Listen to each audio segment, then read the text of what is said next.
Bismillahirrahmanirrahim. Metode untuk membaca kitab, mengkaji kitab, kalau ulama-ulama di Mekah, Madinah dulu, sampai ke Mesir masih dijaga, itu ada metode yang kita pakai waktu bulan puasa. Apa namanya? Baca aja gitu ya.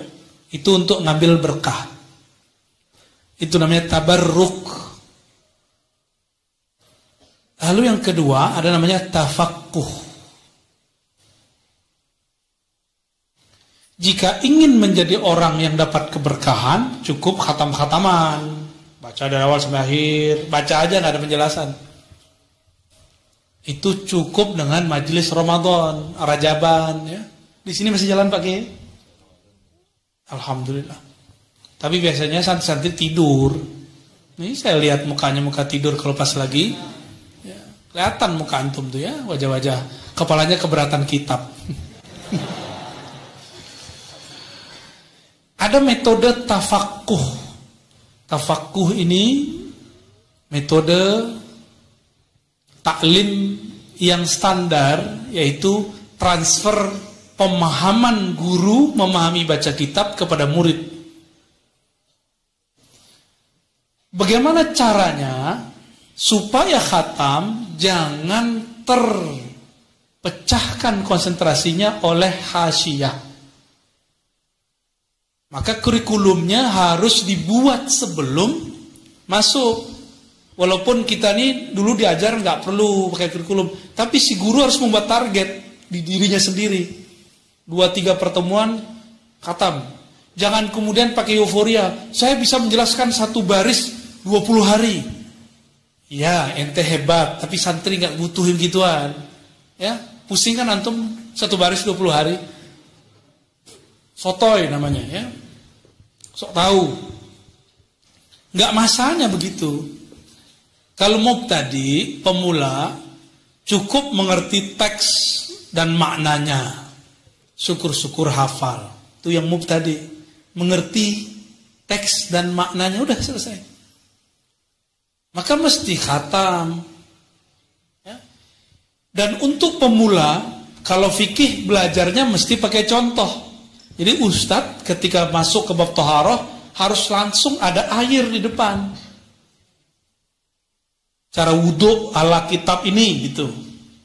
Biar musalsal cara wudhunya. Sholat jangan cuma duduk-duduk doang. Akhirnya banyak santri sholatnya nggak bener. Takbirnya berulang-ulang. Orang udah malu walat dolin ini ulang lagi takbirnya. Kita udah malu ruku ulang lagi takbirnya. Berarti nggak bener cara ngajinya. Ya. Maaf kalau para ustadz ada yang begitu nih ya. Berarti waktu kecilnya tazkiyahnya belum selesai. Dia takbir penuh dengan waham dan syak. Ini disindir keras oleh Asy-Syaikh Al-Akbar, As-Sufi Al-Kabir, Al-Imam Ibn Arabi, qaddasallahu sirrahu. Apa kata beliau? Ahlur rusum, ahli fikih, ahli teks, ahli matan, bukan ahli mantan ya, ahli matan. Itu kalau takbir berulang-ulang karena syak di hatinya. Enggak, jangan. Masalah terima-diterima urusan Allah, kita takbir aja. Emang dengan ulang takbir jadi khusyuk kan enggak juga. Ya. Yang paling repot kalau dia imam. Imam sholatnya sirri. Kita ikut nih takbir Allahu Akbar. Tahu-tahu di tengah dia ulang takbir. Kita ikut takbir yang mana? Bingung gak? Tuh kacau di situ. Maka ahli fikih kalau nggak belajar tasawuf, gawat. Syaknya tinggi. Wudu, ini kayaknya kotor, kayak kotor. Padahal kalaupun kena percik, cukup diambil air, diusap kan selesai. Ya kan? Mudah kok belajar fikih itu. Sangat-sangat mudah. Cuma kan kita nggak membacanya utuh, membacanya versi hasyiyah. Jadi mohon maaf nih kalau udah jadi mahasiswa ada istilahnya. Ini generasi hasyiyah. Bukan generasi matan. Imam Syafi'i itu generasi matan. Masa itu seharusnya sudah lewat. Kita sekarang generasinya sudah 5G. Ya. 5G itu dapat kitab, gak perlu nyebrang ke Baghdad lagi. Cukup buka Play Store, keluar kitab-kitabnya. Ya. Mau nggak bisa ketemu syekh dari Kairo, buka Zoom, ketemu gurunya. Ilmu zahir udah secanggih itu, kok masih saklek? Ya, nggak boleh saklek. Wasail mutaghayyirah hatta yaumil qiyamah, lakinnal maqasid la tataghayyar. Wasail media cara boleh berubah, yang penting maksudnya sampai. Contoh nih di Jawa Tengah yang bagian apa tuh yang ada Amsilati? Parah kan bagus tuh. Pati Alfiyah disari-sarikan, Ujurumiyah disarikan jadi Amsilati. Itu bagus. Orang Indonesia loh. Wajahnya enggak kayak Habib loh ya. Hidungnya ya kayak kalian ini. Wajahnya sawo mateng, kulitnya sama. Tapi di dalam badannya ada kaidah-kaidah yang hidup. Itu bagus ya. Saya enggak ada urusan dengan kalau ada perseteruan dengan antar kiai, tapi saya memuji jika itu luar biasa. Itu ada di Indonesia loh. Amsilah tasrifiyah dulu. Ya. Itu masyayikh kita yang buat. Benar nggak? Karya siapa di situ? Al-Misri atau Al-Jawi? Al-Jawi belakangnya itu. Dan itu rapi sekali. Sangat-sangat rapi. Cuma kita ini kalah hidung mancung aja sama lidah Arabik. Anda ini kan kalau ngomong bahasa Arab kan ya masih alhamdulillahirabbil alamin, ya kan? Kif haluk? Alhamdulillah ya Rabbil alamin. Itu aja masalahnya. Kalau pemahaman lebih cakep dari orang-orang yang ngomong bahasa Arabnya fusha. Jadi Anda ini fusha fil ma'na, la fil kalam. Sedih banget ya. Jadi metodenya apa? Ihtimam bi qiraatil mutun qabla al-hawashi wasyuruh. Itu kalimatnya. Maka guru-guru, mohon maaf bukan ingin menggurui, tapi ini yang saya dapat. Dulu waktu saya talaki kepada anak Syekh Muhammad Sa'ir Muntan Al-Buti, Syekh Taufik, kami ihtimam dengan matan. Matan takrib. Khatam matan takrib baru pakai Hasyiah Ibn Qasim. Enggak khatam tuh Hasyiah Ibn Qasim. Cuma udah khatam matan takrib. Kayak gitu. Ya. Kenapa jangan sibuk dengan hasyiah? Hasyiah itu sebenarnya sudah ada dalam kepala guru. Jadi standar guru yang ideal, ilmu di hasyiah itu di kepala dia semua udah. Berat ya? Berat jadi guru begitu ya? Jadi dia bisa buat hasyiah sendiri. Hasyiah itu, guru nih menjelaskan makna teks. Dicatat sama guru, itu jadi hasyiah. Itu yang disebut hasyiah, pinggir. Tapi sekarang matannya ditaruh di pinggir, padahal seharusnya ditaruh di tengah, kira-kira gitu. Maka kepada para guru saya harapkan kalau ngaji kitab-kitab ihtimam dengan matan. Nanti ketika selesai target kita, baru kita masuk ke hasyiah, apa makna teks per teks.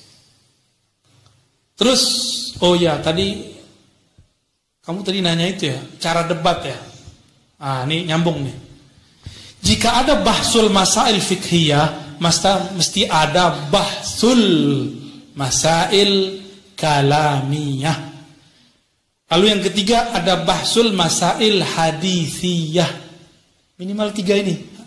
Kalau mau berhadapan dengan kelompok-kelompok yang tadi membid'ahkan kita, harus paham yang 2 dan 3-nya. Mereka udah gak mempan pakai Fathul Mu'in.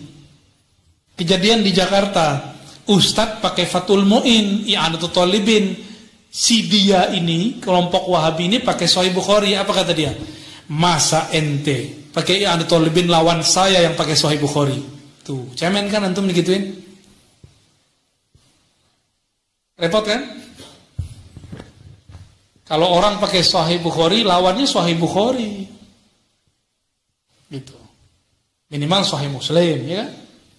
Kalau enggak karya Imam Syafi'i. Jadi harus ada bahsul kalamiyah, debat kalam. Apa yang diperdebatkan orang? Tuhan di langit, Tuhan turun, bersemayam duduk di atas aras, Sayyidina, tawassul, masuk ke situ semua tuh. Ada bahsul kalamiah nih, bisa juga nanti bahsul tasawuf, bahsul masail sufiyah. Di Timur Tengah jadi kitab itu. Saya udah temu ada 2 kitab khusus tentang hasil bahsul masail mereka. Apalagi beliau ini seorang mursyid, pasti ditanya orang dalil robitoh, tawassul, kenapa talqin begini, itu ada semua. Maka bahsul masail ini rumah besar, di bawahnya harus ada sub-sub. Siap buat itu? Hah? Di sini ada bahsul masail? Bahsul masailnya sekarang dibuat cabang-cabang. Ada ya mungkin pimpinan basail fikhiyah, maka dia takhusus fikih. Ada bahsul masail kalam, dia menguasai kitab-kitab yang tadi, kitab akidah tadi, usuluddin. Bahkan dia membaca karya-karya Wahabi. Kalau perlu kita buat daurahnya di sini, ya. Di mana nih akidah mereka nih, menyimpangnya di mana, ya? Nanti kita tunjukin atu-atu. Insya, nggak tahu kapannya, wallahu a'lam bishawab. Bahsul masail sufiyah. Wah, itu banyak kitab yang bisa dibaca. Maka muncullah nanti orang-orang yang siap menjadi tentara-tentara, singa-singa ahlus sunnah wal. Nggak perlu keluar negeri antum mau hebat. Coba orang-orang hebat yang terkenal di Indonesia dari dulu saya baca. Agim, ya. Agim elektro, nggak tamat lagi. Ngaji hikam. Ustadz Arifin Ilham, ahli zikir. Kiai-kiai ikut sama dia. Kiai-kiai yang jago baca kitab ikut zikir sama Ustadz Arifin. Itu di pesantren nggak selesai. Pindah ke pesantren yang lain. Darul Rahman atau di mana dulu. Tapi Allah berkahi dia. Ternyata guru dia dulu ayah teman saya. Kata gurunya ini, dulu Ustadz Arifin sering kita kasih had. Apa kalau bahasa kita di sini apa? Dam. Ya, sering dapat hukuman, tapi dia ridho. Maka Allah berkahi hidupnya. Kayaknya siap-siap mau dapat sanksi nih pakainya. Saya doakan nanti itu jalan. Siapa tahu karena ini pesantren, menurut saya sanatnya tua, keilmuannya tua. Apa salahnya yang pertama memulai itu? Bahsul masail yang banyak tadi, ya. Insya Allah. Ya. Paling itu, dan yang terakhir ijazahan. Harus ada ijazahan baca kitab. Ya. Pakai sanad, kitab sanad kita punya semua, bahkan sudah ada PDF-nya sekarang, tinggal dicek. Minta sanad ke beliau, beliau dapat sanad ammah, ijazah ammah dan khasah dari Syekh Yasin Al-Fadani. Jadi sanadnya udah nyambung, dan dari kiai-kiai yang lain, Kiai Lirboyo, masya Allah, itu sanad-sanad tua semua. Syekh Yasin Al-Fadani ngambil sanad dari Hadratus Syekh Hasyim Asy'ari. Ngambil sanad dari Syekh Ihsan Jampes. Tuh, Syekh itu ulama di Mekah. Ngambil sanad ke Jawa. Terus kalian sekarang guru punya sanad dianggurin. Ya? Allahumma shalli ala Muhammad. Khalas? La 'alaika